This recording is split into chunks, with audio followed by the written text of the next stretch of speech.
한 방송에 나와 이영화와의 만남이 다시금 마련된 자리에서 결혼 생활 중 이영화가 다른 여배와 친하게 지냈다는 것에 격분을 했던 선우은숙은 해당 방송이 방영된 지 얼마 지나지 않은 시점에 새로운 사랑에 빠졌음을 알림과 동시에 초스피드로 재혼 소식까지 일사천리로 전했는데, 단 8일 만에 감행됐던 선우은숙과 유영재의 결혼이 불과 1년 6개월 만에 막을 내리게 된 가운데 웬만해서 두 사람의 결혼 생활을 지켜봐온 팬들은 딱히 놀라울 일도 아니라는 반응이다.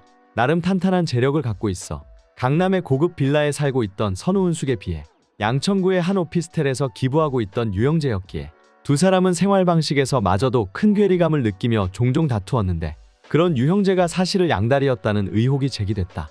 골프 모임을 통해 첫 만남을 가졌다는 유영재와 선우은숙은 이후 8일 만에 초고속으로 결혼을 감행했는데, 아무리 그래도 한 번에 이혼 경험을 갖고 있던 알고 보면 유영재에게는 8일이란 짧은 시간 안에 후딱 결혼을 치러야 했을 이유가 있었다고 한다. 이는 CBS 아나운서 출신이었던 유영재가 선우은숙을 만날 당시에 라디오 DJ 활동을 하고 있었는데, 이 라디오 프로그램의 작가였던 A씨가 알고 보니 유영재의 동거녀로 밝혀졌고, 이로 인해 유영재가 선우은숙을 만날 당시에도 A씨와 관계를 정리하지 않은 채 사실혼 관계에 있었던 사이로 양다리를 걸친 셈이나 다름없었다고 하는데, 그럼 어떻게 유영재는 A씨의 눈을 피해 선우은숙과 재혼까지 할 수 있었던 것일까?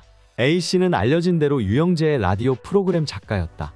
A씨 역시 이혼의 경험을 갖고 있었고, 이는 유영재도 마찬가지였다. 두 사람은 양천구의 오피스텔에서 함께 생활하던 사실혼 관계였고, 실로 A씨는 유영재의 스케줄을 관리하고 속옷을 직접 챙기는 등 매니저이자 작가이자 살림까지 도맡아 하고 있었는데, 2022년 8월 A씨 전 남편의 사망 소식을 접하고 장례를 치르고자 집을 비워야 했다는데, A씨가 집을 비운 기간이 2주에서 3주쯤 됐으며 유영재는 바로 이 틈에 선우은숙을 만나서 8일 만에 초고속으로 혼인신고를 혼란해버렸다고 한다.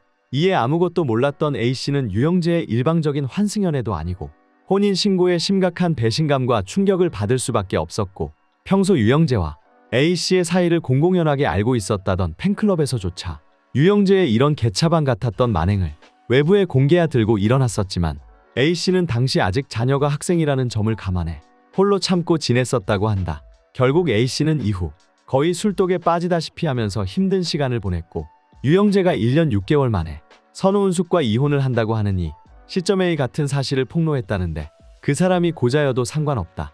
운명이라고 생각했다던 선우은숙은 만난 지 8일째 되던 날에 신앙생활을 같이 할 수 있냐고 물었더니 누워서 떡 먹기지라고 하길래 그 말을 믿고 얼굴도 안 보고 결혼 약속을 했다면서 미친 짓이었다고 회상했다. 더불어 선우은숙은 유영재가 당시 양다리였다는 사실도 몰랐군요. 사실혼 관계에 있었던 라디오 작가의 존재도 몰랐다고 한다. 이에 강남의 30억대의 자가에 살고 있던 선우은숙은 양천구의 2억 원대의 오피스텔에 살고 있던 그마저도 자가인지 인지조차도 모른다던 유영재를 빚이 10억 있어도 상관없다. 내 사전에 2번 이혼이 없다면서 완전 사랑에 빠진 모습을 보이기도 했었는데, 본격적인 결혼 생활에 들어가서야 비로소 이상과 다른 현실을 마주하게 됐다. 역술가조차 두 사람의 궁합이 맞지 않는다고 전했다. 실로 국이 있어야만 밥을 먹는다던 유영재는 선우은숙에 얹혀 사는 거나 다름없었음에도 손 하나 까딱 안 하고 선우은숙의 국과 밥을 차려 달라 했으며, 노년의 재력도 빵빵하겠다. 쉬엄쉬엄 동반자와 여가를 즐기고 싶었던 선우은숙은 이런 유영재의 밥 차려주기가 너무 힘들었다면서 모시고 사는 듯하다 결혼하기 전에는 날 다 해줄 것처럼 하더니 왜 저러나 싶었고, 술도 절제하겠다더니 툭하면 술을 먹고 들어오고 그마저도 귀가 시간이 엉망이었다고 하소연한 바 있었다. 이에 내가 결혼이란 걸 너무 쉽게 생각했나 싶었다는 선우은숙은 그제서야 유영재를 잘못 선택했나, 내가 30이면 10년 맞춰가고 40이면 5년 맞춰주면 되는데 현재 60대 중반이다 보니 이건 아니다 싶은 생각에 후회가 된다고도 밝혔는데, 그래도 선우은숙 자신의 선택을 책임지기 위해 유영재의 각서도 받아보고, 또 명절에는 시댁 식구들을 집으로 부르겠다는 유영재의 제안에 무려 15명의 시댁 식구의 밥을 달먹이기도 하면서 노력했지만, 선우은숙은 끝내 눈물을 보이며 자신과 살면서도 늘 싱글 같은 느낌을 풍기는 유영재, 항상 나를 벗어나고 싶어하는 모습이 순간순간 비치더라면서 생활은 총각처럼 하면서 챙겨주는 사람이 옆에 하나 생기골이 다소 혼란스럽다는 반응을 보였었다. 말 그대로 좁은 오피스텔에서는 사실혼 관계에 있었던 작가의 씨가 챙겨줬다. 그리고 본인은 술 처먹고 늦게 들어와 밖에서 여자도 만나 일이라고는 라디오나 딸랑하면서 어찌 보면 아주 자유분방하게 멋대로 살아온 인생이나 다름없었다. 그리고 선호은숙을 만난 뒤에는 이번엔 재력까지 빵빵한 여자와 강남의 고급 빌라에 살면서 챙김을 받고 본인은 또 아주 자유분방하게 총각 생활을 술이나 아프고 살짝 종이었는가 보다. 하지만 이도 하루 이틀이지. 두 사람의 갈등은 이미 예견된 거나 다름없었고 특히 경제적인 차이가 워낙 커서 그런지 자신이 쌓아놓은 부로 욕심 넘어 외식도 좀 하고 큰 집에서 난방도 따뜻하게 틀어가며 부족함 없이 살던 선우은숙의 밥새끼를 따박따박 차려내라고 하질 않나.